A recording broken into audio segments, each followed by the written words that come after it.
የኢትዮጵያ ንግድ ባንክ ግንባር ቀደም ሆኖ የሀገራችን ኢኮኖሚ የጀርባ አጥንት ሆኖ ታላላቅ ስራዎችን እየሰራ ነው። በተለይ የሆም ግሮን ኢኮኖሚክ ሪፎርም ፕሮግራም ተብሎ ስፔሲፊካሊ ደግሞ የፋይናንሻል ሪፎርም ከታወጀ ወዲህ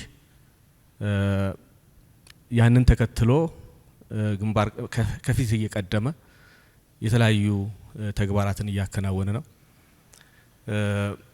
ከ43 ሚሊዮን በላይ የሚሆኑ ደንበኞች እንዳሉት በቅርቡ ይፋ የሆነ ጉዳይ ነው። ከ2 ትሪሊየን በላይ የሆነ አሴት ላይ መድረሱም እውነት ነው። እንደዚሁም ከ2 ትሪሊየን ብር በላይ የሆነ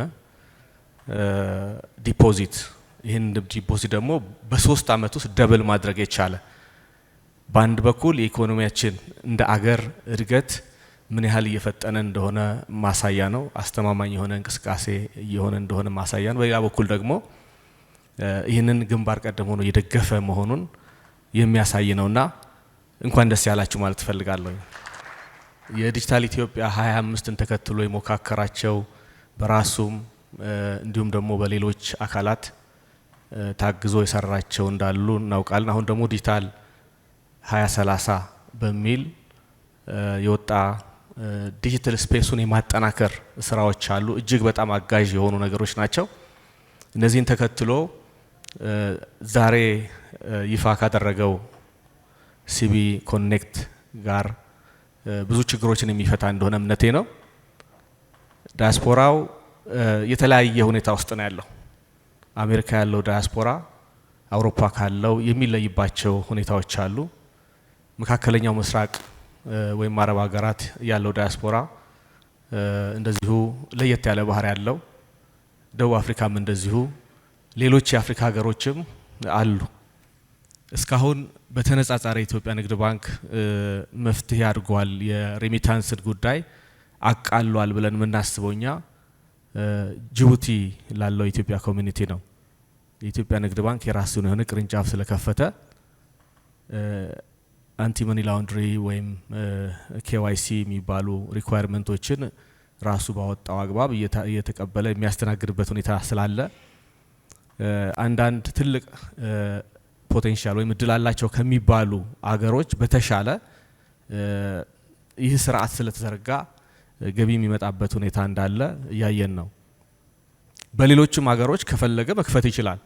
ካሁን በፊት የፋይናንስ ሪፎርሙ ዝግ ስለነበረ የፋይናንስ ስርዓቱ እናንተ እኛ ጋር መጣችሁ የምትከፍቱ ከሆነ እኛም እናንተ ጋር መተን እንከፍታለን ይሉ ስለነበረ ያንን ደግሞ ማድረግ አንችል ስለነበረ አሁን ያ የተፈቀደበት ሁኔታ ስላለ ይህን ማድረግ የሚቻልበት ሁኔታ አለ። ነገር ግን እንደሱ ከምናረግ አሁን ዲጂታል ብራንቾችን የማሳደግ ቴክኖሎጂ የደረሰበትን እድል መጠቀም ነው በሚል ወደ እንደዚህ አይነት አማራጭ መምጣታችሁ እጅግ በጣም ትልቅ ነገር ነው ብዬ ወስዳለሁኝ። የዲጂታል ስፔሱ በየጊዜው እያደገ የሚሄድ ነው። አሁን ሲቢ ኮኔክት ይሄን የመሰለ ፕላትፎርም ማቅረቡ እጅግ የሚያስመሰግን ነው። ይህንንም ያበለጸጉ ስታርፔይ ትልቅ ስራ ሰርተዋል።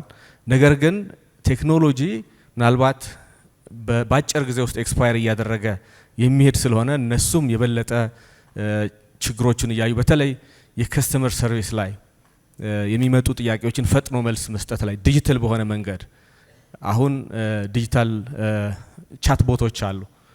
በእነሱ አማካኝነት ምንም ሰው ጋር ሳንገናኝ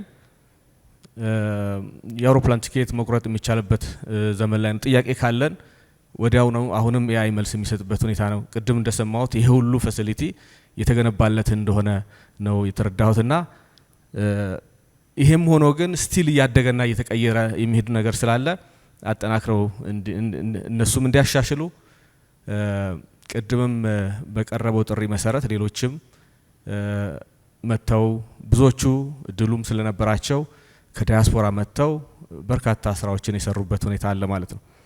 አሁንም ግን አንዳንድ ሀገሮች ላይ ያለው ሁኔታ ምቹ አይደለም። ክቡር አቶ አቤሳኖና ምክትል ፕሬዝዳንቶች ጋር በጋራ ባደረግናቸው ምክክር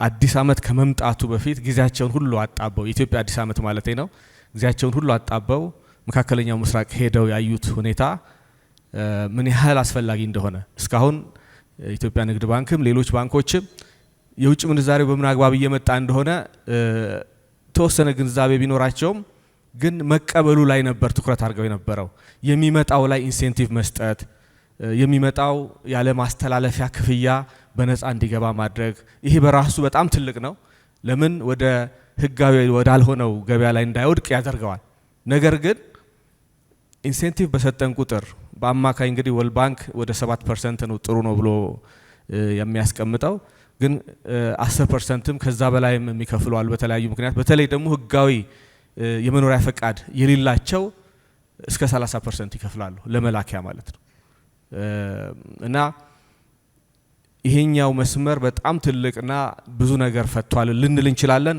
የእውነትም አስተዋጽኦ ነበረው ነገር ግን ኢትዮጵያ ንግድ ባንክም ይሁን ሌሎች ባንኮች የማስተላለፊያው ነፃ ሲያደርግ አንድ ሁለተኛ እዛ ላይ እንደገና በእያንዳንዱ ዶላር አንድ የኢትዮጵያ ብር ኢንሴንቲቭ ሲሰጥ የዶላር ብር ምንዛሬውን እየገፋው ሊሄድ ይችላል ምክንያቱም ለተላከለ ሰው ነፃ ይሁን እንጂ ለኢትዮጵያ ንግድ ባንክ ወጪ ያወጣበት ነው ማለት ነው ሌሎች ባንኮች ወጪ ያወጡበት ነው ይሄ ደግሞ ዝም ብሎ በነፃ ያለ ማቋረጥ መስጠትም አዋጪ ላይሆን ይችላል ከቢዝነስ አንፃር ስለዚህ ይሄን ወደ ስርዓት ለመመለስ እንዲህ አይነት ሲስተሞችን መጠቀም እጅግ በጣም የሚደገፍ ነው ዲያስፖራው አሁንም በውጭ ኤጀንት የሚፈልጉ አሉ አሁን ሳውዲ አረቢያ ወደ 6 ሀገሮች አሁን በቅርቡ ጣሊያንን ጨምሮ ኩዌትም ጨምሮ ፈቃድ አግኝተን በህጋዊ መንገድ የኢትዮጵያኖች ለስራ የሚሄዱባቸው ሁኔታ አለ እነሱ ከመሄዳቸው በፊት የውጭ ምንዛሪ አካውንት እንዲከፍቱ የተፈቀደበትም ሁኔታ አለ አሁንም በፋይናንስ ሪፎርም ካሁን በፊት ኢትዮጵያን ሆነው የውጭ ምንዛሪ አካውንት የሚከፍቱበት እድል አልነበረ ይሄ እየተፈጸመ እየሄደ ነው ያለው እነዚህ ውጭ ሆነው በቀላሉ በዲጂታል ዋሌቱ ገንዘብ የሚልኩበት ሁኔታ አንዱ ጋፕ የሚፈጥርባቸው እውቀት ብቻ ነው ያ ደግሞ በኤጀንት የሚሸፈን ከሆነ የነዚህ ችግራቸው ተፈቷል ብለን እንወስድ እንችላለን ግን ቀደም ባሉት ጊዜያት ያለ ህጋዊ የመኖሪያ ፈቃድ የሚኖሩ በአጠቃላይ መካከለኛው ምስራቅ ላይ ወደ 2 ሚሊዮን የሚጠጉ ዲያስፖራዎች አሉ ብለን ነው የምናስበው ይሄ ደግሞ የኢሚግራንት ሌበርን ጨምረን ማለት ነው የሚበዙት ህጋዊ የመኖሪያ ፈቃድ የሌላቸው ናቸው እነሱ ደግሞ የባንክ አካውንት መክፈት አይችሉም የባንክ አካውንት ደግሞ ሲያስከፍቱም ትልቅ የገንዘብ ትራንዛክሽን እንዳላቸው ማወቅ ይፈልጋሉ ህጋዊ ለሆኑት ማለት ነው ስለዚህ ምንድነው የሚያደርጉት የሚያውቁት ሰው ጋር ሄደው ይሄን ያህል ገንዘብ ወደ ቤተሰብ ላክልኝ ይላሉ ገንዘቡ ወደዚህ ሀገር ሳይመጣ እዛ ሀገር ያለው ሰው እዚህ ሀገር ያለውን የራሱን ሰው ኮንታክት ያደርግና ይሄን ያህል ገንዘብ አስገባልኝ ነው የሚለው እንዴት እነሱ እንደሚለዋወጡ ማንም የደረሰበት አይመስለኝም እስካሁን አንዳንዱ የሆነ ቦታ ወደ ዱባይ ሲሄድ ወይ ቃስ መጣበታል ወይ እንደዚህ የሚባሉ ነገሮች አሉ ነገር ግን ገንዘቡ እዚህ ሳይመጣ ግን እዛው ቀርቶ ቤተሰብ ግን የሚያገኝበት ለዛ ደግሞ ከፍተኛ ክፍያ ደግሞ አለ ገንዘቡ ከፍ በሚልበት ሰዓት ደግሞ የኮምፕላያንስ ኦፊሰሮች ይሄን ነገር ሰስፒሺየስ አካውንት ብለው አካውንታቸው እስከ መዘጋት የሚያደርሳቸው አሉ ይሄ ደግሞ የውጭ ምንዛሬው እንዳይመጣ የሚያደርግበት ሁኔታ አለ ማለት ነው ስለዚህ እንዲህ አይነት ዲጂታል ሶሉሽኖችን በማምጣት እዛ ስምነት በመታረጓቸው ኤጀንቶች ተጨማሪ ብራንች ከፍቶ የብራንች ረኒንግ ኮስት ሳይኖራችሁ በዚህ አግባብ የምታደርጉት ነገር እጅግ በጣም ትልቅ ውጤት ያለው ነው በሪያድ የነበራችሁ በዱባይ ከዛ ሳውዝ አፍሪካ ደግሞ ጆሃንስበርግና እና ደርባን ላይ በጣም ጥሩ ውይይት እንዳካሄዳችሁ እናስታውሳለን ችግሩ ታውቋል አሁን መፍትሄ ማምጣትም ተጀምሯል ደቡብ አፍሪካ ያሉ አብዛኞቹ ዲያስፖራዎች ልባቸው ሀገር ቤት ነው እዚህ መጥተው ኢንቨስት ማድረግ ይፈልጋሉ ከሚድል ኢስቱ የሚለዩበት እነዛ ተቀጣሪ ሆኖ አነስተኛ ገቢ ሲያገኙ እነዚህ ደግሞ በንግድ ስራ የሚተዳደሩ ከፍ ያለ ገቢ ያላቸው ናቸው ስለዚህ እንደዚህ እነሱ ላይ ትኩረት ሰጥቶ ማገዝ ለነሱም ትልቅ መፍትሄ ነው አገራችንም ኢንቨስትመንት እንዲጠናከር የሚያደርግ ነው ህገወጥነትንም የሚከላከል ነው። ስለሆነም የኢትዮጵያ ንግድ ባንክ ካሁን በፊት በሌሎች ዘርፎች ላይ ያከናወናቸውን ታላላቅ ድሎች አሁንም እንደሚደግም ሌሎች የንግድ ባንኮችም የእናት ባንክ ለምሳሌ ባህሬን ሄደው ሪሰርች ሰርተው መጥተዋል። ብቻችሁን አይደላችሁም እየመጡ እንደሆነም እንድታውቁና እናንተም የበለጠ እየመራችሁ ያሳያችሁ መንገድ እየጠረጋችሁ ሌሎችም እየተከተሉ እንደሚመጡ ተስፋ አለኝ። በዚህ አጋጣሚ የፕራይቬት ሴክተር ካሁን በፊት ከኢትዮጵያ ንግድ ባንክ የሚያገኘው የገንዘብ መጠን በብድር መልክ በጣም አነስተኛ ነበር። ትላልቅ የመንግስት ልማት ድርጅቶች ነበሩ ሲወስዱት የነበረው። አሁን የታላቁ ህዳሴ ግድባችን ተመርቋል። እንደገና ፕራይቬት ሴክተርን ለመደገፍ በሄዳችሁበት ጥረት 88 በመቶ የሚሆነው የብድር አቅርቦት ለግል ሴክተሩ መሄድ በመቻሉ ይህም ትልቅ አቺቭመንት ስለሆነ እንኳን ደስ ያላችሁ ማለት ፈልጋለሁ። እዛ ላይ ደግሞ ዳያስፖራው ላይ አዳዲስ ፕሮዳክት ይዛችሁ ቀርባችኋል። በማስተዋወቁ ረገድ እኛም አለን። በውጭ 50 የኢትዮጵያ ኤምባሲዎች አሉ። ከነሱ ጋር ሳምንታዊ ስራ ግንኙነት አለን።